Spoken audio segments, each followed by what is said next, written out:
Okay, so welcome to the channel. আজকে আমরা জানবো বা আলোচনা করব হোয়াট আফটার বিটেক। মানে ধরে নিচ্ছি তুমি বিটেক করেছো, তারপর বিটেকের পরে কি করবে। ফার্স্টে আমি জেনারেলাইজডভাবে বলছি, তারপর তুমি ফার্দার নিজের ভাবে নিজের ডিপার্টমেন্ট ওয়াইজ চুজ করে নেবে। তো বিটেকে আসার জন্য কিভাবে এলিজিবিলিটি ক্রাইটেরিয়া অফ বিটেক প্রথমে বলে দিচ্ছি। 3 ধরনের স্টুডেন্ট হয় মেনলি।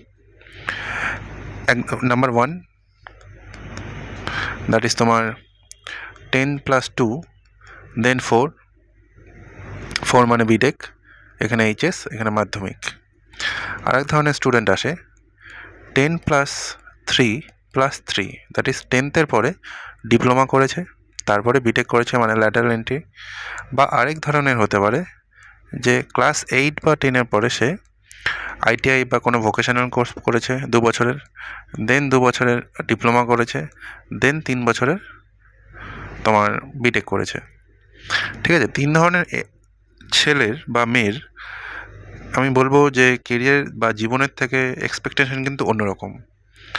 সাধারণত আমি দেখেছি যে বেশিরভাগ ক্ষেত্রে যারা এই আইটিআই থেকে আসে তারা হচ্ছে সেই সমস্ত ছেলে যাদের ইকোনমিক্যাল পাওয়ার একটু খারাপ, বা বলতে পারি যে ধরো কেউ এরকমও এখানে আইটিআইতে যারা করে আর কি, কেউ কেউ থাকে বা বেশিরভাগ লোক থাকে যারা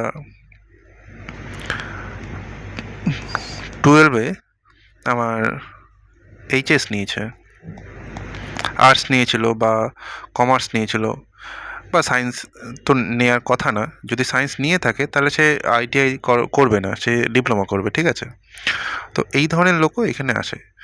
তো এবার 3 ধরনের লোকের অনেক রকম ব্রাঞ্চে অনেক রকম লোক থাকে, আমি জেনারেলাইজডভাবে বলছি।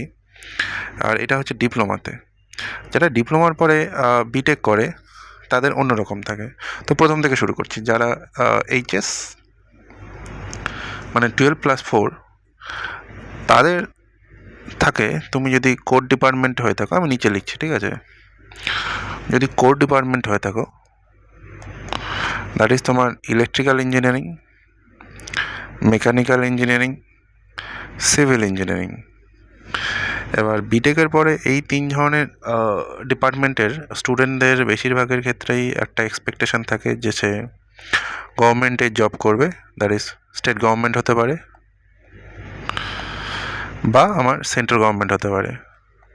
কিন্তু সেন্ট্রালের জব যেটাকে বলে আর কি, স্টেট গভর্নমেন্ট বলতে আমাদের ওয়েস্ট বেঙ্গল বলছি। ওয়েস্ট বেঙ্গলে জবের নাম্বার অফ জবস খুবই কম এখন। ঠিক আছে, তো এটাকে সেভাবে কেউ মানে করে না, আশা করে না। সবাই বেশিরভাগ ক্ষেত্রেই যারা কারেন্ট অ্যাসপিরেন্ট রয়েছে তারা সেন্ট্রাল গভর্নমেন্টের জবকেই প্রেফার করে। এবার সেন্ট্রাল গভর্নমেন্টের জব কী কী হতে পারে, যদি এই 3 ডিপার্টমেন্টের থেকে হয়ে থাকে তাহলে সে প্রথমেই চেষ্টা করবে যে গেট পরীক্ষা দিতে। গেট মানে graduate aptitude test for engineers. Okay, so গেটের পরে কী করতে পারে, 1 নাম্বার তুমি এমটেক করতে পারো ফ্রম আমাদের দেশের best institutions, that is IIT বা আমার এনআইটি। তো এখানে এমটেক করা ছাড়া কি করতে পারি, এমটেকের পরে গেট ছাড়া বিভিন্ন রকম পিএসইউ রয়েছে, সেই পিএসইউগুলোতে জব হতে পারে, যেরকম ওএনজিসি, আইওসিএল, ইসরো, বার্ক, পিজিসিআইএল, এনটিপিসি, এরকমভাবে আমার মানে অনেক যে কটা রয়েছে আমাদের প্রতিটা এক্সেট্রা, প্রতিটা পিএসইউতেই আমার জব হয়ে যাওয়ার কথা, মানে জবের ওপেনিং বের হবে আফটার, যদি গেটে যদি আমার ভালো রেজাল্ট আসে। ঠিক আছে, তো আমাদেরকে ভাবতে হবে যে এটা আমাদের প্রথম টার্গেট। আর গেটের সঙ্গে এই 3 ধরনের ডিপার্টমেন্টের যারা কাজ, মানে যারা ইলেকট্রিক্যাল, মেকানিক্যাল, সিভিলে যারা পড়েছে তাদেরকে আরেকটা বলবো, যদি গেট দেয় গেটের সঙ্গে আমাদের ইউপিএসসি, ইঞ্জিনিয়ারিং সার্ভিস এক্সামিনেশনের জন্য একটু অ্যাটেম্প করতে বলবো। তাহলে কেন, গেটের সিলেবাস আর এটা সিলেবাসটা একটু বেশি, কিন্তু যদি কেউ গেটে ভালো রেজাল্ট করে, আমি টকিং অ্যাবাউট যদি উইদিন টপ 100 এর মধ্যে যদি র্যাঙ্ক আসে কারো, বা সেই ধরনের সেই লেভেলের যদি পড়াশোনা কেউ করে, তাহলে say I think UPSC ESC দিলে পরে এলিজিবিলিটিতে সে ম্যাচ করছে এবং ক্লিয়ার করার চান্সেসটা খুবই বেশি থাকে। এবার তাছাড়া যদি কিছু থাকে, বিভিন্নভাবে বিভিন্ন সময় অ্যাসিস্ট্যান্ট ইঞ্জিনিয়ারের পোস্ট বের হয় বা জুনিয়র ইঞ্জিনিয়ার পোস্ট বের হয় গভর্নমেন্ট জবের, সেই জবগুলো করতে পারে। এবার যদি আসি আমি প্রাইভেট জবের ক্ষেত্রে, তো বুঝতেই পারছো যে প্রাইভেট জবের ক্ষেত্রে এইখানে কোরের ডিপার্টমেন্টে আমাদের প্রাইভেট জব একটু কম আছে, দ্যাট ইজ লিমিটেড, বেশি নেই আর কি।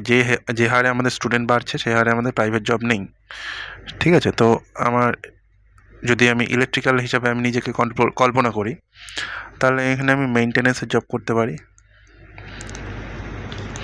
মেনটেন্যান্স মানে ধরো কোনো ফ্যাক্টরি আছে, সেই ফ্যাক্টরিতে কোনো মেশিন চলছে, মেশিন যতক্ষণ চলছে ততক্ষণ আমার কোনো কাজ নেই, বা সেটাকে মেনটেন্যান্স করছি। মেশিন খারাপ হয়ে গেলো, মেনটেন্যান্স করবো।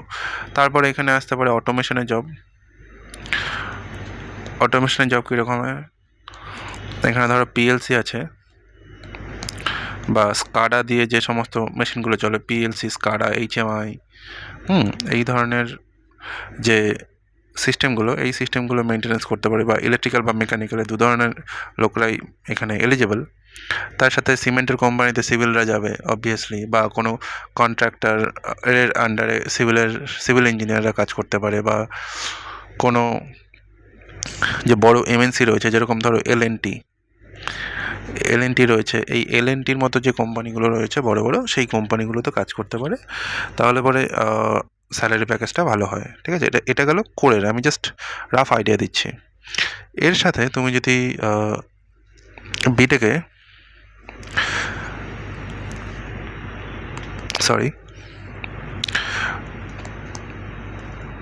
তুমি যদি বিটেকে সিএসসি নিয়ে থাকো, কম্পিউটার সায়েন্স অ্যান্ড ইঞ্জিনিয়ারিং, বা ইনফরমেশন টেকনোলজি, বা ইসিই নিয়ে থাকো, তাহলে কি হবে? ইসিইদের ক্ষেত্রে মেইন অপশান হচ্ছে তোমার ইলেকট্রনিক্সের উপরে যেগুলো কাজ হয়,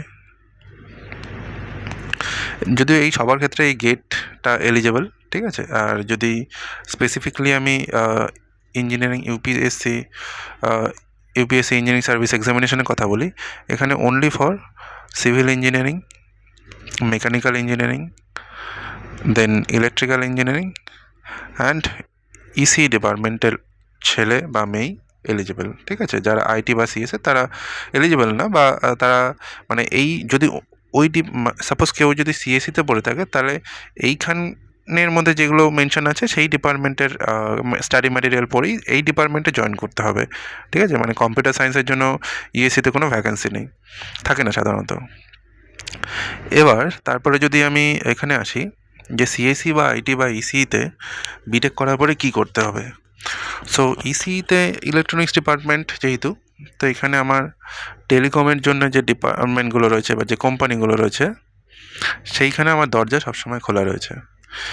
এর সাথে কি রয়েছে, এর সঙ্গে যে আমার চিপসের যে কোম্পানিগুলো হয়, যেরকম চিপস বলতে আমি মাইক্রো কন্ট্রোলার, বা আমি একদম ছোটো ছোটো এর কথা বলছি, সেখানে যে কোম্পানিতে কাজ করতে পারি, বা ভিএলএসআইতে কাজ করতে পারি, ঠিক আছে। এগুলো যারা ইলেকট্রনিক্সে পড়েছে তাদের কাছে এগুলো নর্মাল জিনিস, ঠিক আছে। তারা সেখানে কাজ করতে পারে। বা ইলেকট্রনিক্সের ডিপার্টমেন্টের জন্য একটা খুব ভালো পোস্ট আছে আমাদের এয়ারপোর্ট অথরিটি অফ ইন্ডিয়ার, দ্যাট ইজ তোমার এটিসি, এয়ার ট্রাফিক কন্ট্রোলারের পোস্টটা যারা ইসিতে বিটেক করেছে তাদের জন্য একদম পারফেক্ট পোস্ট, ঠিক আছে। তো ওরা ওখানে জয়েন করতে পারে।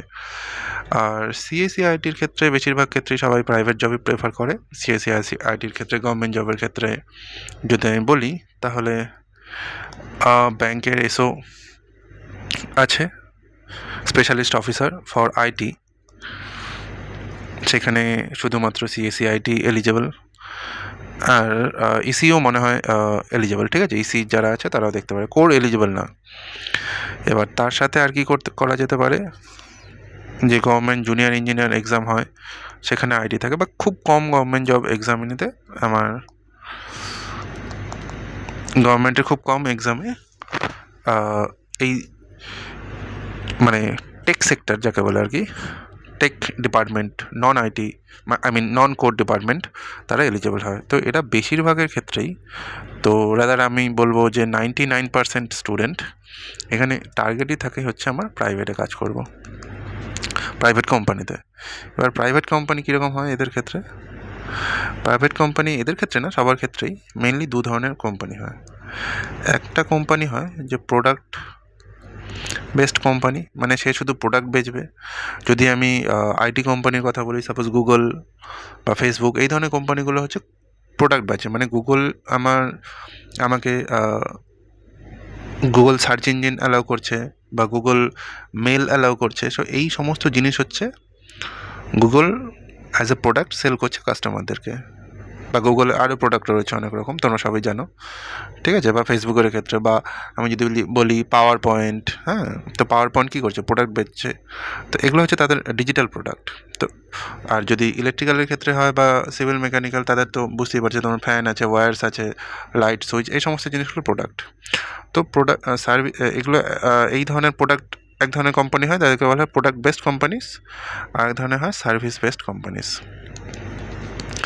সার্ভিস বেসড কোম্পানি মানে নাম শুনেই বোঝা যাচ্ছে যারা সার্ভিস দেয়। কথার কথা আমি যদি আইটির ক্ষেত্রে বলি, তাহলে পরে ধরো কোনো বাইরের কোম্পানিতে, বাইরের দেশে আমার কোনো সফটওয়্যার দরকার রয়েছে, সেটা আমার দেশের বা আমি বাইরে অন্য কোনো কোম্পানি নিল, সেই কোম্পানিটা কী করলো, শুধু সফটওয়্যারটা বানিয়ে নিয়ে সেই প্যারেন্ট কোম্পানিকে দিয়ে দিল, ঠিক আছে? তো আমি যদি এই সেকেন্ড কোম্পানিতে কাজ করি, তো সেই কোম্পানিটাকে বলবে আমার সার্ভিস কোম্পানি। সাপোজ কোনো একটা ব্যাংক আছে, ব্যাংকের এক্সপার্টাইজ হচ্ছে তার মানি ম্যানেজমেন্টের জন্যে, তার কিন্তু এক্সপার্টাইজ সফটওয়্যারের ওপরে নেই। তো একটা ভালো সফটওয়্যার কোম্পানিতে সে কী করলো, প্রজেক্টটা ব্যাংক তার প্রজেক্ট দিয়ে দিল।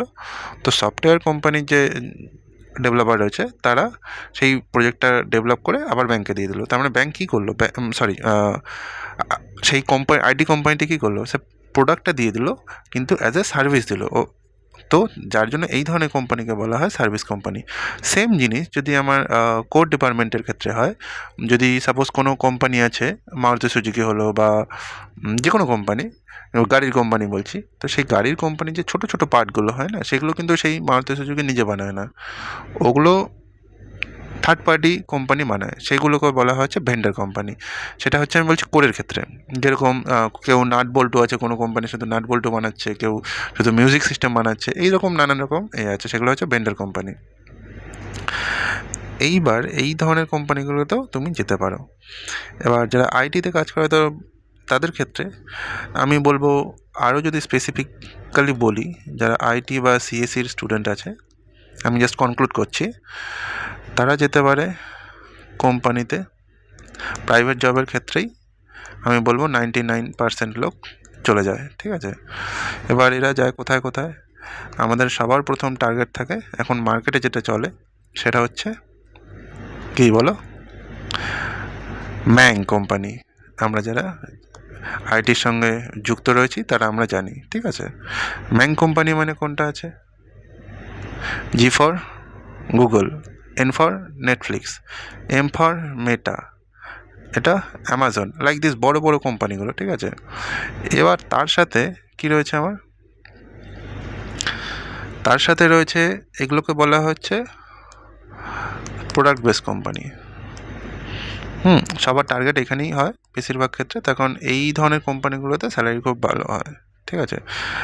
বা মাইক্রোসফট হতে পারে। এরপরেই চলে আসে যারা এখানে পেলো না, তারা কি করবে? তারা টার্গেট করবে বিগ ফোর। মানে 4টে কোম্পানি আছে আইটির, তারা খুব ফাইন্যান্সিয়াল ম্যানেজমেন্ট করে বেসিক্যালি, তারা সেই কোম্পানিতে জয়েন করতে পারে। বা সার্ভিস বেসড কোম্পানি আছে, হ্যাঁ, যেরকম Infosys, TCS, IBM, Accenture, like this kind of companies, এগুলো সার্ভিস বেসড কোম্পানি আছে। তারপরেও কোম্পানি আছে কিছু, সেগুলোকে আমরা বলি স্টার্ট আপ কোম্পানি। যারা মার্কেটে নতুন, স্টার্ট আপ কোম্পানি। সেই স্টার্ট আপ কোম্পানি তুমি কোথায় গেলে দেখতে পারো? কলকাতা যেতে পারো, ব্যাঙ্গালোর যেতে পারো, দিল্লি, হায়দ্রাবাদ, মুম্বাই, সব জায়গায় রয়েছে, বাইরেও রয়েছে ইভেন। হ্যাঁ, স্টার্ট আপ মানে নতুন কোম্পানি, যে কোম্পানিটা নতুন। ফর এক্সাম্পল ইন্ডিয়াতে আমাদের চলছে র্যাপিডো, তো র্যাপিডো কি একটা স্টার্ট আপ কোম্পানি, বা আমাদের ওলা যখন নতুন শুরু হয়েছিল তখন ওলা ছিল স্টার্ট আপ। এবার যেই কোম্পানি নতুন তৈরি হচ্ছে সেই কোম্পানি হচ্ছে স্টার্ট আপ কোম্পানি। তো এই মেইনলি আমাদের 4 ধরনের কোম্পানি হয়, তার মধ্যেই সবাই কাজ করে।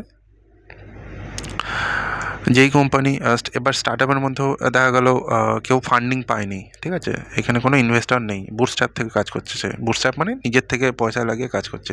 তো যে যেখানে গ্রুপ অফ লোক নিজের থেকে পয়সা লাগিয়ে কাজ করছে, সেখানে চান্সেস যে সে স্যালারি খুব একটা বেশি দেবে না। তার উপরে যদি কেউ কোনো স্টার্ট আপে কাজ করে, যেরকম এই ওলার কথা বললাম, এরা ফান্ডিং নিয়েছে, ঠিক আছে, বা পেটিএম বলতে পারো, পেটিএম, এরা ফান্ডিং নিয়ে স্টার্ট আপ, কিন্তু বড় বড় ইনভেস্টাররা এদেরকে ফান্ড করে। তো এইখানে স্যালারিটা তোমার বেশি হবে। তারপরে যে সার্ভিস কোম্পানি, এগুলো তো তোমরা যদি না জেনে থাকো তাহলে বলে দিচ্ছি, এগুলো স্যালারি মোটামুটি 20,000 থেকে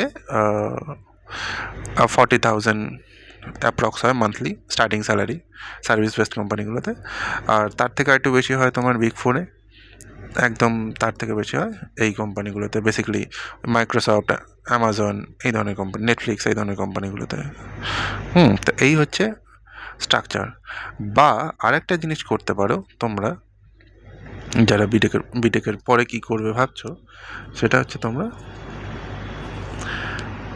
এমটেক করতে পারো। এমটেক করলে কি হবে, যারা ধরো বিটেক করেছো, এখানে ধরে নিচ্ছি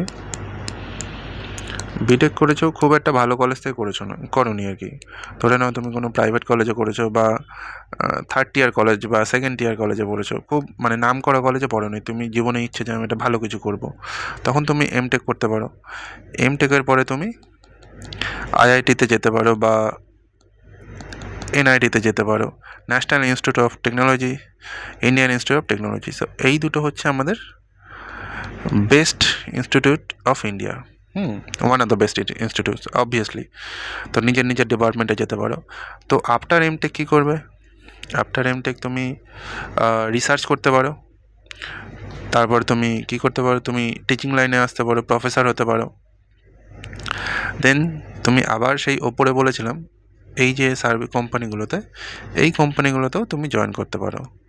কিন্তু অবভিয়াসলি তুমি যেহেতু এমটেক করেছো, একটু সিনিয়র লেভেলে যাবে। তো এইভাবে তুমি তোমার ক্যারিয়ার প্ল্যানটি করতে পারো, এবং তারপরে এমটেকের পরে তুমি ইভেন পিএইচডি পর্যন্ত, মানে পিএইচডির জন্য মাস্টার্স দরকার হয়, পিএইচডি করতে পারো। তো আমি যদি একবারে কনক্লুড করি ব্যাপারটা, তাহলে কেউ যদি বিটেক করে থাকে, সে ইদার গভর্নমেন্ট জবের প্রিপারেশন করতে পারে, 2 নম্বর প্রাইভেট জবের প্রিপারেশন করে প্রাইভেট জব করতে পারে, আর 3 নম্বর হচ্ছে এমটেক। এবার যা হয় সেটা হচ্ছে, অনেকের অবসেশন থাকে যে আমি গভর্নমেন্ট জবই করবো, আই মিন অ্যাসপিরেশন যাকে বলে আর কি। তো তার ক্ষেত্রে গভর্নমেন্ট জবটাই বেটার। আর সাধারণ বেশিরভাগ লোকের ক্ষেত্রে 80% স্টুডেন্টস কী করে, প্রাইভেট জবেই চলে যায়। আর বাকি কিছু স্টুডেন্ট আছে যারা এমটেক করে, এমটেক করে সে আইআইটিতে যেতে পারে আর কি। তো প্রাইভেট জবে আমরা যা জানি, স্যালারি ঠিকঠাক, মানে গভর্নমেন্ট আর প্রাইভেটের মধ্যে মেইন ডিফারেন্স হচ্ছে, গ্রাফটা আমার মনে হয় এরকম আর কি। এটা যদি নর্মাল আমাদের চার্ট হয়, এইটা হচ্ছে আমার গভর্নমেন্ট জবের লাইন গ্রাফে, দ্যাট ইজ স্টেবল। আর তুমি যদি ভালো করে কাজ করো তাহলে পরে প্রাইভেট জবে গ্রাফ হবে এরকম, যে নিচের থেকে শুরু হবে কিন্তু অনেকটা উপরে চলে যেতে পারবে, ঠিক আছে। এবার ধরো তুমি ভালো করে কাজ করছো না, তাহলে কিন্তু গ্রাফটা এরকম হবে, কখন কী হবে কিছু বোঝা যাবে না, ঠিক আছে। এই হচ্ছে আমার কনক্লুশন অফ দি ভিডিও। এবার তুমি যদি এমটেক করো তাহলে কী হবে, এমটেক করলে তুমি ধরো এখন এখানে আছো, সে এই জায়গাটার থেকে তুমি একটু ওপরে উঠবে, এইখানে উঠবে, তখন তোমার যেটাই শুরু করো, তুমি যদি গভর্নমেন্ট জব করো বা প্রাইভেট জবও করো, তখন তোমার গ্রাফটা ওপর থেকে এরকমভাবে এগোবে, ঠিক আছে। তো এই সব কিছু ভেবে, সব কিছুর উপরে আমি বলবো যে নিজের ডিসিশনটা সবসময় নিজে নেবে। আর একটা জিনিস মাথায় রাখবে, দ্যাট ইজ মানি। এই টাকা ছাড়া তোমার চলবে না, ঠিক আছে। তোমার কাছে যদি এখন পাওয়ার থাকে টাকার, যে তুমি বাড়ির থেকে তোমাকে কোনো প্রেশারাইজ করছে না, বা তুমি বুঝতে পারছো তোমার বাড়ির কাছে, বাড়ির ফ্যামিলি মেম্বারদের কাছে এনাফ টাকা রয়েছে, দেন তুমি সেখানে অনেক লোক রয়েছে বা আমার সাথে যারা পড়তো আর কি, তারা অনেকেই রয়েছে যে তারপরে প্রিপারেশন নিয়েছে গভর্নমেন্ট জবের, অনেকের হয়েছে অনেকের হয়নি, বা তারপরে বিজনেস করেছে। আর যদি তুমি মানে মিডল ক্লাস ফ্যামিলির থেকে এসো, তাহলে পরে তুমি প্রাইভেট জবটার দিকে যেতে পারো আর কি। আর আদারওয়াইজ যদি কিছু দেখছো যে কিছু হচ্ছে না, তাহলে তুমি গভর্নমেন্ট জবটা সাথে করতে পারো, কিন্তু এইভাবে ভাববে না যে আমি এমটেক করছি তার সাথে মানে গভর্নমেন্ট জবের প্রিপারেশন নেবো, হবেই না সেটা। তার কারণ এমটেক করার সময় কোনো টাইম পাওয়া যায় না, ঠিক আছে? এমটেকে যে রিসার্চ পেপার রয়েছে বা তুমি যে টিচিং অ্যাসিস্ট্যান্ট হিসেবে কাজ করবে, তারপরে গভর্নমেন্ট জবের প্রিপারেশন নেবো, এটা হবে না। তোমাকে ডিসাইড করতে হবে যে কোনো একটা, বা ম্যাক্সিমাম জিনিস দুটো করতে পারো। প্ল্যান এ কাজ করলো না, তবে প্ল্যান বি। এরকম না যে প্ল্যান এর মধ্যেই আমি থেকে গেলাম আনলিমিটেড টাইম, যে 5 বছর আমি প্ল্যান একে দিয়ে দিলাম। কিন্তু তার কারণ 5 বছর যদি তুমি একে দিয়ে দাও, তারপর কিন্তু বির জন্য টাইম বাঁচবে না। তো ধরে নিচ্ছি তুমি বিটেক করছো। বিটেক সাধারণত 22-23, খুব বেশি হলে পরে 24 বছর বয়সের মধ্যে একটি ছেলে কমপ্লিট করে, ঠিক আছে? তার কারণ স্বাভাবিকভাবে ধরলে পরে 18 বছর অ্যাপ্রক্সে আশেপাশে এইচএস দেয়, +4, তো আমি 22 ধরছি। আর প্লাস মাইনাস এখানে তোমাদের বয়স মানে এখানে 21 হতে পারে যাদের কম এজে এবার এই এজের মধ্যে তুমি যদি +5 করে দাও, তাহলে কিন্তু বছরটা অনেক দাঁড়িয়ে যাচ্ছে। 24 প্লাস এখানে 5 করলে পরে হচ্ছে 29, এখানে 21 + 5 করলে পরে হচ্ছে 26। তাহলে এত বছর ধরে তো আমার যে কোনো একটা কিছুকে দেওয়ার আমার মনে হয় না যে কোনো মানে আছে। ম্যাক্সিমাম আমার মনে হয় যে 2 থেকে 3 বছর কোনো একটা, সাপোজ তোমার গভর্নমেন্ট জবের প্রিপারেশন নেওয়ার কথা বা ইচ্ছে, বা গেটের পেছনে গিয়ে এমটেক করবো এরকম একটা কিছু, তাহলে 1-2 বছর দাও। যদি হয়ে যায় তোমার সেটা কেরিয়ারে সাকসেসফুল, তাহলে দেন ওয়েল অ্যান্ড গুড। আর না হলে পরে go for the plan B. এটাই হচ্ছে আমার কনক্লুশন। এবার ভিডিওটি কেমন লাগলো তুমি বলো। যদি ভালো লাগে অবভিয়াসলি সাবস্ক্রাইব করবে, আর আর কি করবে, লাইক করে দেবে একটা। যা হোক, থ্যাংক ইউ।